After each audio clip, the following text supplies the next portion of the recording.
Whew, it's been a wee while. It's been a fucking while. Hey, what it do, baby boo? So within the past couple months, I've been getting a few requests to do another life update video. For those of you who are still interested in what I'm up to with my life and shit, because obviously, as of last year, I cut down on my League of Legends shit. I've still been playing a few games here and there. You know, I pretty much stopped all my YouTube channel. I stopped all my internet marketing shit. I pretty much quit everything that I was doing to focus solely, funny enough, on my soul-searching endeavors. The first thing I want to tell you guys is like what value, like how this video is going to help you. So pretty much I'm just going to share my experience and what I've done, why I've done it, and the whole thing around it. And I'm doing so because it's helped me feel more at peace, more happier, I'm more authentic, I know what I want to, I'm way more in tune with what I want to do with my life. I know the type of people that I like to hang around, I know the activities, just everything to do with creating a better life for yourself. I'm going to share my experience with what I've done. And it's all got to do with authenticity, with being true to yourself. And so I'm just going to share my story about what's been going on in the past year. Last year something happened that I don't want to go into too much detail with, but pretty much something happened that completely changed my life forever. I needed to make changes to make sure that this thing that happened never happens again in my life. And I knew that I would. I knew in my heart that whatever I had to do to make sure this situation that did happen, make sure it doesn't happen again. I knew that it was just it was like it was just the easiest decision of my life. Like, I knew that it just wasn't going to happen again. And so to make sure that this situation didn't happen again, I had to do lots and lots and lots and lots of soul searching. So as soon as this thing happened, the day after that, I knew that I had to quit everything. I had to quit everything I was doing. Like, all of my efforts towards building a YouTube channel, all my efforts towards even lots of socializing, all my efforts towards everything external, I had to take all of that focus and put it internally within my heart. I knew I had to look within myself and just fucking face some shit, some bullshit that I had buried up for ages and ages that I wasn't aware of, that was driving me and driving my whole perception of life. It's funny, like, if you saw me before, a person might think that I was doing relatively well with life. You know, for a 24-year-old at the time, I was making money. I was doing all good with my YouTube channel. The website that I was running with my business partner from the States was going up and up and up and up. At one point, you know, I had fucking. I don't mean this egotistically, because there are dudes who are way more scucks than me. But I had like a fucking pretty mean dating life. Socializing, I had friend groups to hit up. Just externally, if I presented that package to someone and say, do you want this? It would look very attractive.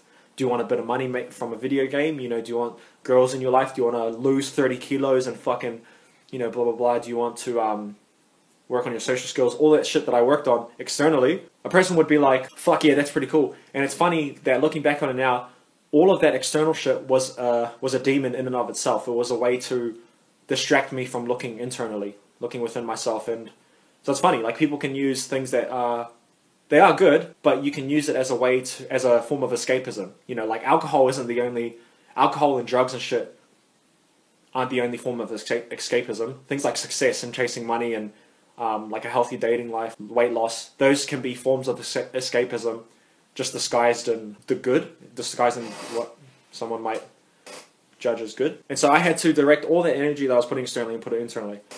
And so it's funny, because when I did that video last year, I was actually going through and once again, this is me just being 100% open and honest, for a good month or 2 months, I was planning on killing myself. I was planning on just not being here.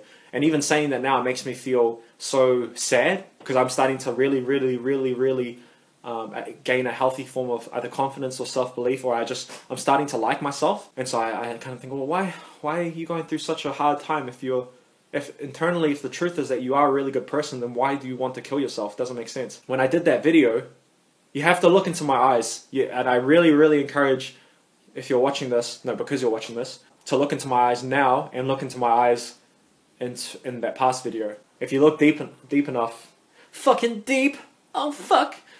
If you look deep enough, you can see the truth. You can see how scared I was and how much I was suffering at the time. So yeah, the first time I planned on killing myself, I planned on hanging myself, and I remember that day that I planned on doing it, I had this job interview. I was working at a gym, and I killed it. And I knew I killed it when I walked away. I was like, fuck. You know, as long as you can provide value to someone else and you be yourself, you're a fucking, you know, if you can help a company or if you can help someone else and you have authenticity, you're one of the most scucks cunts in the world. You're one of the most ruthless cunts. You can do it. You can do anything if you have that. If you can provide value and you can be yourself. Anyway, so I walked from that thing and I felt mean. And then as I was driving home from the job interview or whatever, I remember it was raining and all of a sudden all these thoughts started coming into my head. Pertaining, is that a word? Pertaining to the situation that I was talking about that I didn't want to happen ever again. And I remember, it was coming in and I started crying, I was crying, and I was like, fuck, what have I done? You know, why did I do this? Like, why?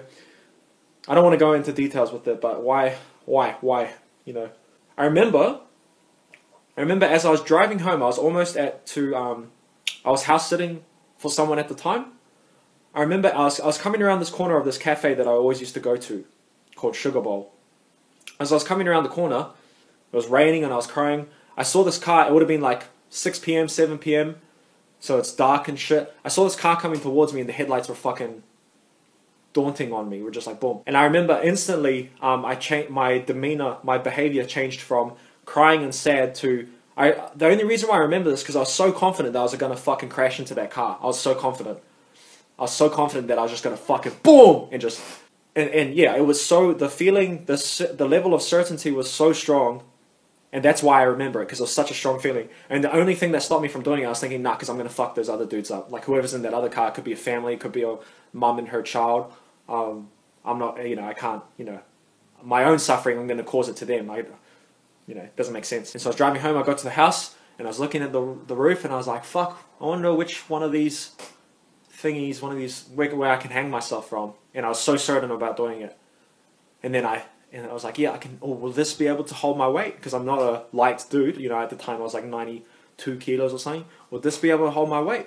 Would that be able to hold my weight? And then I thought to myself, nah, because in the person who I'm house sitting for, I have a deep, I have a deep sense of like respect and level of just love for this person. That I can't find with many people. Low battery, fuck off, how about that? And so I was like, nah, because then if I do this, then they're gonna find me. I'm gonna put, so I can't do that. Luckily for me, I just like fucking went to bed and I cried my eyes out. Yeah, so that was my first experience with the suicide. And then the second experience was this. So it would have been like maybe a week or so after that hanging myself thing. I remember I wasn't house sitting anymore. I was back with my parents. I remember at one point the pain was too much. And the pain, it's interesting when I tell people, like they think it's depression. They think it's that when what was I experiencing at the time to make me do that? They think it's depression. It's like, no, I don't know what it feels like to be depressed. Like I felt sad and stuff before, but it wasn't that. It was like there was a pain in my head. There was this fucking, the only way I can describe it to people, it was like I was locked in a fucking gas chamber from the outside or from the inside, whatever it's called. And I couldn't get out, and there's so much pain, and it's like I'm suffering. It's like there's so much pressure in my head, and I don't know how to get rid of it. It wasn't depression. It was like, it was like a tight, fucking sharp as pain, sharp as fuck, and I didn't know how to get rid of it. It was just tight, and I just walk around with that all day, and people can't see it. Anyway, I remember I was looking outside the window, and I was like, yeah, this is too much, I can't do it. And then I remember thinking to myself, okay, if this continues for another week or two, maybe 2 to 3 weeks, I'm going to kill myself. I'm going to do it. And then I planned how I was going to do it. I was going to drive my fucking red Corolla to Raglan, which is a beach kind of town, you know, kind of hippie, surfy kind of town. I was going to buy some Jack Daniels and some Jack and Coke, Jack my cock, and I was going to fucking get drunk and go for a swim, go drown myself. And I remember I was like, okay, and I'll leave the letter on the dashboard. And I was like, and then I was like, okay. So I started writing the letter, and I remember not everything, but I remember the main points of it. I remember I told, I think I said, my parents, I'm sorry. I think my oldest brother, he's probably like the closest person in my life. He's probably, I have so much, he's just always been there for me and shit. So he's probably the closest person, the person I can trust or respect or love the most outside of me now, not in the past, but yeah, and I wrote all this shit down and I planned it. And then that night of writing the letter and planning the second suicide, I went out clubbing. I got drunk and shit, you know, having a mean time and shit. And then I woke up in the morning at about 8 o'clock. So I went to bed at like 4 a.m. and I woke up at 8:15, which is already weird because every time I get drunk and I go to sleep, I always wake up at like 12 or some shit. So it was weird that I woke up at 8:15. And I remember waking up and it wasn't just the hangover, it was the fucking, the pain in my head again. I was like, nah, I can't do this. And my mum walks into the room, she walks into the room, she's like, hey, Damien, do you want to go to church? So we were brought up religious, but I stopped going to church like ages ago. And I hadn't been to church for fucking ages as well. But for some reason this day I was like, fuck it, why not? I'm already awake. So I got dressed, I went to church hungover, like I'm still drunk. And I remember everyone's talking and shit, and everyone's doing their own thing. And I'm just sitting there with my heads in my hands, just fucking buried in my knees, just lying, like sitting over and just thinking to myself, this is too hard. And then,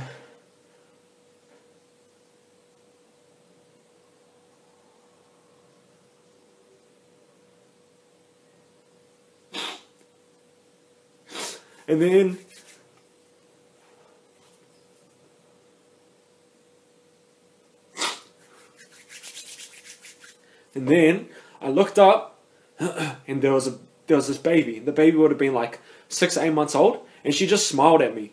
She was just smiling at me, and for the next hour, she smiled at me for the whole entire time. And the way I interpreted that situation, she had the most beautiful smile. She was like the most innocent baby. It's like the baby was looking into my soul, right?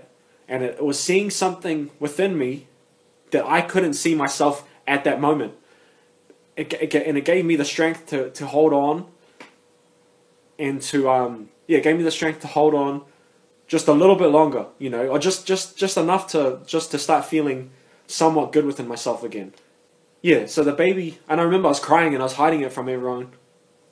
But yeah, it just smiled at me for like the whole hour, and that gave me the strength to keep going, and that's what I needed. And yeah, that's why I saw the baby. Like, I was scrolling on Instagram a month ago or 2 months ago, and I was looking just randomly through the feed, and I saw the mum of the baby. I was like, isn't that the mum? But I hadn't thought about this instance since it happened, or for ages. And then I clicked on the profile, and then I saw the baby, and I was just like, you literally, like, it's out of sheer luck that I'm here. It's out of, because I was certain that I was going to do it on both attempts, but just a few things saved me. And that baby was one of them, you know. So, yeah, because I'm not supposed to be here. I'm not supposed to be making this.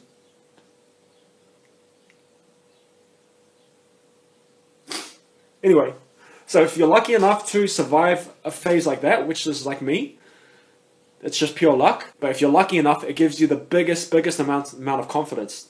Because you know that you're not supposed to be here, so you just live life. You just go all out with shit. That piece of code in my head, knowing that I'm not supposed to be here, gives me the strength and the courage and whatever to just go balls deep with everything that I do. Just be the best version of myself. Just go all out because I'm not supposed to be here. So it would be disrespectful to myself and to whether you want to believe in a God or Mother Nature or just luck, just to the aspect of luck. It would be disrespectful to me and to Mother Nature, you know, to fucking whatever. The way, Taoism, you know, the way, to not go all out with life and to not be the best version of myself and to not go balls deep with life. So now how can we relate this to you so you can get some value from it? Well, maybe you've already gotten value from it. As I said, my external life has went down, less money, less girls, less looks-wise, I don't look as good as I used to, but happier and more at peace and more authentic and true to myself. And that's the stuff that matters first, being true for me. Being true to myself. So I guess I'm suggesting that if you do what I'm about to say, it can bring more happiness into your life as well. You can get a greater sense of purpose. You can develop more meaning into your life. You can know the type of people that you actually like to hang out with, where your value is actually appreciated and respected. You can more people are going to like you. I feel like, you know, you're going to be a more happier person. Just everything is better now with these strategies that I'm going to share with you. I feel like I'm making another League of Legends video. It's fucking funny. I've come to understand that to be true to yourself and be honest and authentic means being true to your heart. That's what I've experienced over the past year. So that anything that you can do to get in tune with how you truly feel, with your heartfelt, authentic emotions, I propose that you'll be happier. And so the two things that I used to do that was meditation and journaling. And meditation not in the sense of trying to quiet your mind and shit and being at peace. Meditation in the sense of lie down, get away from everything, close the fucking curtains, put on some meditation music, and allow your body and your mind just to do whatever it wants to naturally. For me personally, my body holds on to a lot of tension in my calves and my legs and in my forearms and shit. And different thoughts and different images were going to pop into your mind, and you have to do your best to not ignore that. Don't ignore that shit. Allow it all to come up and be with those sensations and those thoughts and those images fully, and surrender to them fully and let them all take over you, and then process it. And that made sense to me because I was like, when I was my most authentic, when I was a kid, is when I was most, I allow, kids are in the moment and they're flowing and they're free. And one thing about kids is that they're emotional and they don't judge their emotions, their anger, their sadness. So that's why I was like, oh, okay, maybe if I want to be more authentic, maybe just whatever emotion you're experiencing, just allow your body and your heart and just allow yourself to feel it, and then maybe you'll feel lighter after it, And so that's what I did. So meditation, and I did it for fucking ages. All of this shit, all this meditation, journaling, soul searching shit, I did for easily, and I say this, but at least 8 hours a day of like meditation and journaling, minimum. More towards the 12/13/14 hours. Even if you saw me out in public, I'm still tuning in with my heart, seeing what my heart's trying to tell me. And so I could be having a completely different conversation with someone, but I'm still connected with my heart, still trying to, my form of what I call meditation. And then journaling, which is just another form of getting in tune with your heartfelt emotions. So I propose that if you do that, you'll feel better within yourself, because that's exactly what's happened. But to do that, and this is the last thing I'm going to say, okay? To do that, you need to be willing to die.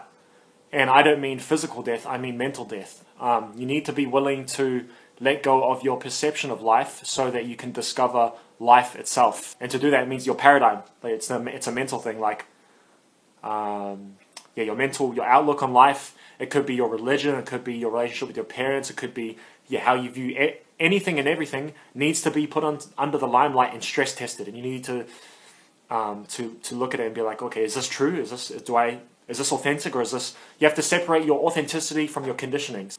The conditionings of your mind and your heartfelt truth, and you need to be able to allow your heart to come in and start to fucking wash away all these impurities or conditionings that are normal and natural, because we're all born into different societies and it's normal to be conditioned. And if you value authenticity, which you don't have to, then this practice is what has helped me the most, and it's helped me feel the most happiest and peaceful within myself. So this is me, dude. It's been me for the past year and 4 months or so, just over 8 hours a day of meditation and journaling. I wouldn't change it for the world. It's been the hardest time of my life, but at the same time, it's been like the most beneficial, the growth period of my life. I'm the best version of myself now, and I continue, the person who wakes up in the morning, the version of myself that wakes up in the morning, and the person that goes to sleep are two completely different people.